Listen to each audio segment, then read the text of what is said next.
Salve, camaradas, tudo bem? O tema do vídeo de hoje é o depoimento que revelou a verdade sobre Jair Bolsonaro.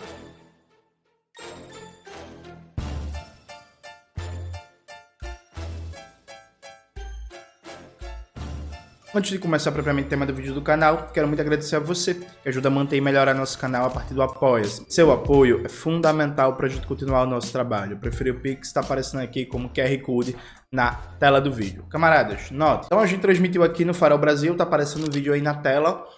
E eu adorei este material. Sabe por quê? Veja, nós, comunistas, nós debatemos há muito tempo como o fascismo, e o Jair Bolsonaro é fascista, viu, gente? Como o fascismo, ele é caracterizado pela covardia, sabe? Essa é uma das características centrais. O fascista, ele é, por definição, um covarde, né? Ele é, por definição, um covarde. Ele só é agressivo, só é violento, só é machão no momento que ele pode atuar na covardia, né? Seja num espaço, por exemplo, presencial, em que tem maioria, seja do ponto de vista até institucional, né? Quando está no governo, tem a máquina governamental na mão e pode pagar de brabo. A caracterização do fascismo como uma força política essencialmente covarde parte da análise histórica. Então, desde o surgimento do fascismo na Itália do Benito Mussolini, uma das coisas que caracterizavam os camisas negras fascistas eram tocaias, juntar 10, 15, 20 pessoas para atacar uma, eram atentados para matar militantes comunistas, tentativas, inclusive, de chantagear militantes comunistas para se entregarem para a prisão, capturando, né, filhos, inclusive em muitos casos crianças e por aí vai, matando e torturando crianças, mulheres, na tentativa de intimidar líderes sindicais. Então, esse debate comunista não é só um jargão, né? Não é a gente, para atacar a extrema-direita, a gente chama eles de covarde. É um princípio histórico da realidade, né? A partir da experiência histórica, uma das características fundamentais do fascismo é que o fascismo é uma força covarde. É uma força que... E eu expliquei isso, inclusive, no meu vídeo, né? O Will Queijo Leão se pronuncia sobre o debate. A extrema-direita, ela tem uma característica dupla. Ao mesmo tempo que ela, em vários momentos, se coloca, né, como agressiva, como violenta, como corajosa, que vai para cima da esquerda e por aí vai, ela em vários momentos também se coloca como vitimista, né, numa posição de, ai meu Deus, eu sou atacado, como a esquerda é agressiva, como a esquerda é violenta. E como vocês viram, né, no debate com o Will Queijo Leão, é um cara que é brabo, que é violento, que é agressivo, que já andou com segurança na UNB, que atacou pessoas, né, atacou estudantes com seus seguranças, mas na hora do debate, frente a frente comigo, por exemplo, a coragem inteira some. Então, o depoimento do Jair Bolsonaro, ele é fantástico, né? E é muito bom que a direita brasileira tá decepcionada, tá triste. Um bocado de gente, inclusive ex-ministros do Bolsonaro, estão criticando ele pelo depoimento, porque agora fica inegável uma característica que é própria do Jair Bolsonaro, que é o Jair Bolsonaro é uma das figuras mais covardes da história brasileira.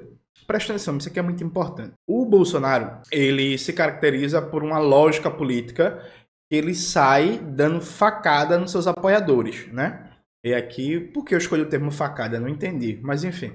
Ele sai dando facada nos seus apoiadores, né? Apunhalada pelas costas.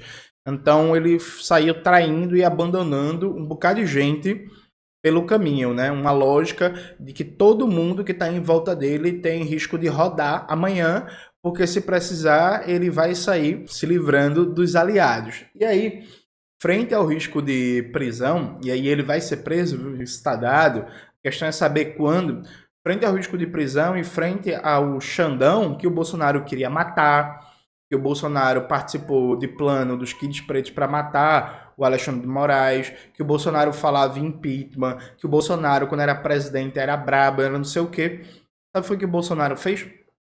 O Bolsonaro foi lá e chamou seus apoiadores que estavam fazendo acampamento de malucos. O Bolsonaro não sustentou a maioria dos seus ataques ao STF e o próprio Alexandre de Moraes. O Bolsonaro, que disse que estava muito preocupado com a anistia dos inocentes que estavam presos por causa do 8 de janeiro, simplesmente ignorou a galera, inclusive pelo contrário, né? O Bolsonaro reforçou a ideia em que as pessoas que estavam ali tinham que ser presas mesmo porque são baderneiros, quebraram tudo e por aí vai. E o Bolsonaro, inclusive, chegou até aquele jeito dele de convidar o Alexandre de Moraes para ser vice, né? Veja, foi uma demonstração de covardia como poucas vezes se viu na história política brasileira e mundial. Porque se você diz que você é perseguido por um tribunal, você diz que você é uma vítima de uma perseguição política, porque não é esse o discurso do bolsonarismo. Você diz que é perseguido, você diz que é vítima, você diz que aquilo ali é um julgamento montado. Meu amigo, você vai para cima. E você aproveita para dar-lhe sua verdade política, você aproveita para confrontar, você aproveita para denunciar para o mundo inteiro o que é que está acontecendo com você.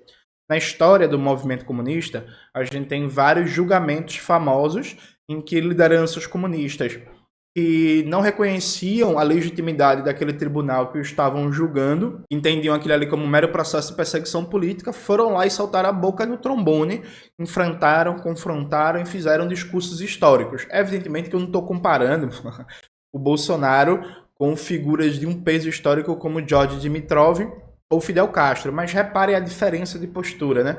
O Dimitrov, comunista da Bulgária, ele ficou muito famoso porque era um preso político da Alemanha nazista, foi acusado falsamente de planejar um incêndio no Reichstag, né, o parlamento alemão, e aí ele simplesmente recusou advogado, montou uma defesa própria, acusando os nazistas, especialmente o Hermann Göring, e obteve inclusive absolvição, né? Isso está bem resumido ali no Wikipedia, na biografia em português do Dimitrov. Na biografia em inglês tem mais informações. Então é isso, velho. O cara foi pra cima, sabe? No meio da Alemanha nazista, o cara comunista, o cara foi pra cima e o cara advogado, não, eu vou fazer minha defesa, e a defesa acusa o papel dos nazistas. Mesma coisa o Fidel Castro, né, quando foi preso pela ditadura cubana do Fulgêncio Batista, depois da ação lá do movimento 2 de julho, o Fidel Castro fez o famoso discurso "a história me absolverá" no tribunal e foi pra cima também. Então assim, veja, se você diz que você é um perseguido político, se você diz que o julgamento é injusto, se você diz que não reconhece a legitimidade do tribunal, você tem que bater no peito e ser homem ou ser mulher para sustentar a sua verdade e ir pra cima, né? O Bolsonaro é uma das figuras mais covardes da história da humanidade. Na moral. Na moral. E aí muita gente compara, inclusive com razão, veja, com Lula. Vocês que acompanham meu canal sabem que eu não tenho simpatia nenhuma pelo Lula, né? Nenhuma mesmo, assim. Inclusive do ponto de vista político, eu sou oposição à esquerda ao governo Lula. Mas veja, é inegável que o Lula tem um mérito pessoal, né? O Lula, ele, em momentos que foi testado, ele decidiu não abrir mão da sua verdade, da sua biografia, em nome de ficar livre, né? Então, quando teve o processo da Lava Jato, o Lula peitou o Moro, o Lula enfrentou, o Lula denunciou as perseguições e quando foi condenado, não que eu achei que tenha sido o melhor caminho, mas isso que eu acho não é relevante agora. Mas o Lula foi lá, foi pra prisão, diga assim, eu sou inocente, eu vou pra prisão e eu vou continuar lutando para provar que eu sou inocente. E aí o Lula poderia ter morrido na cadeia, ninguém sabe quanto tempo o Lula poderia ter ficado preso, mas o Lula foi lá e peitou. Veja, o Bolsonaro, o Bolsonaro, ele simplesmente tá pronto para abrir mão de tudo que ele falou nos últimos 6 anos. Ele está pronto, inclusive, para uma conciliação com Alexandre de Moraes. Ele está pronto, não tenha dúvidas disso, não tenha dúvida disso. Ele está pronto para vender a alma para ficar livre da cadeia. Neste momento, no Brasil, uma das perseguições mais chamativas da conjuntura política brasileira é a perseguição do Arthur Lira contra o Glauber Braga, né? Ele está fazendo de tudo para caçar o Glauber Braga. Não sei se vocês sabem disso, mas o Glauber, ele foi apresentado uma espécie de tentativa de acordo com o Arthur Lira. O Arthur Lira chegou para a liderança do PSOL, né? Quando começou a nova legislatura em 2023, o Arthur Lira chegou e falou para a liderança do PSOL, o Glauber vai continuar com aquilo. Aí a liderança do PSOL perguntou, aquilo o quê? Não, esses ataques que ele faz contra mim, por aí vai, e ele não se reelegeu, porque aí a liderança do pessoal falou assim, mas Arthur, você tentou caçar o Glauber. Pô, mas passou, ele não se reelegeu, vamos esquecer. Resumo da história, sabe o que o Arthur Lira queria? O Arthur Lira queria assim, ó, diga pro Glauber, se ele parar de falar do meu nome, se ele parar de denunciar o orçamento secreto, se ele parar de denunciar as emendas parlamentares, eu paro de perseguir ele, fica tudo certo, e aí eu vou tentar parar de caçar ele. Veja, o Glauber não aceitou, né? O Glauber poderia simplesmente parar de denunciar o orçamento secreto, o Arthur Lira, e ficar com o mandato dele lá, ficar os 4 anos recebendo o salário de deputado federal, mas em nome de princípios, em nome de projeto político, em nome de valores, o Glauber simplesmente não aceitou isso, continuou com as denúncias, até que veio a desculpa, porque veja, eu não vou chamar nem de chute aquilo ali, né? Mas aquilo ali que o Glauber fez no provocador do MBL, aquilo ali foi só desculpa, viu? Já tinha, inclusive, várias ameaças de processo de cassação contra o Glauber. Aquilo ali foi só desculpa. Então, veja, por mais que você possa discordar, concordar, por exemplo, com uma figura como o Glauber Braga, eu concordo e muito, um camarada admirável, repare a diferença de postura entre o Glauber Braga e um Bolsonaro da vida, sabe? Nesse aspecto específico. Bolsonaro não tem firmeza nenhuma. O Bolsonaro ele não tem caráter nenhum. O Bolsonaro ele não tem coragem nenhuma. O Bolsonaro ele é basicamente um verme. Você que é de direita e eventualmente está aqui acompanhando o canal, de verdade assim, pare para pensar isso. Na moral, você segue um líder que é um verme, que é um cara sem coragem, que é um cara sem brio, é um cara sem nenhuma dignidade pessoal, é um cara que tá pronto a jogar no lixo todos os seus aliados e toda a sua base de apoio em nome de manter seu interesse pessoal e ainda ganhando dinheiro de você, né? Com esse negócio de campanha de Pix, arrecadando 18 milhões, rindo e tirando onda, dizendo que já gastou todo o dinheiro porque eles gastam dinheiro demais. De verdade, assim, tô pedindo pra você, nesse momento, virar de esquerda, virar marxista. Eu tô pedindo nada disso, não. Tô pensando só que você pense. De verdade, assim, de verdade. Você acha que não tem alguma coisa estranha quando vocês seguem um líder que não sustenta absolutamente porra nenhuma, que é um covarde, sabe?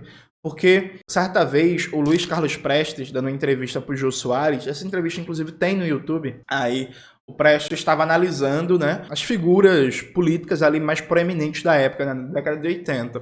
Aí quando o Prestes fala do Brizola, uma das coisas que o Prestes fala, ele diz assim, ó, o povo gosta do Brizola, além do Brizola ser honesto e tal, o Brizola é um homem de muita coragem, de muita firmeza. E o povo brasileiro admira muito isso, né? Gente que tem firmeza, gente que tem coragem, gente que tem posição, gente que sustenta a sua ideia. E aí eu acho que o Prestes está certo, né? Muita gente no Brasil se iludiu com a ideia de que o Bolsonaro seria supostamente um homem de coragem, um homem de enfrentamento, um homem que fala, que não tem medo, que diz mesmo. Na verdade, o Bolsonaro, ele passou a campanha inteira, por exemplo, dizendo que ia combater a corrupção, a campanha de 2018, né? Que ia combater a corrupção e que ia enfrentar o Centrão. O Bolsonaro se aliou com o Centrão e criou o orçamento secreto. É importante nunca esquecer disso, viu? O orçamento secreto foi criado durante o governo Bolsonaro. O Lula não está fazendo nada para combater, beleza. Mas o orçamento secreto foi criado durante o governo Bolsonaro. Então o cara fez um dos governos mais corruptos da história desse país, de toda a história do país, só por ter criado o orçamento secreto. E hoje, no âmbito das emendas parlamentares como um todo, né, as emendas consomem 50 bilhões por ano, você já tem uma dimensão que é o papel do Bolsonaro, e tudo, absolutamente tudo que ele falou, ele não sustenta.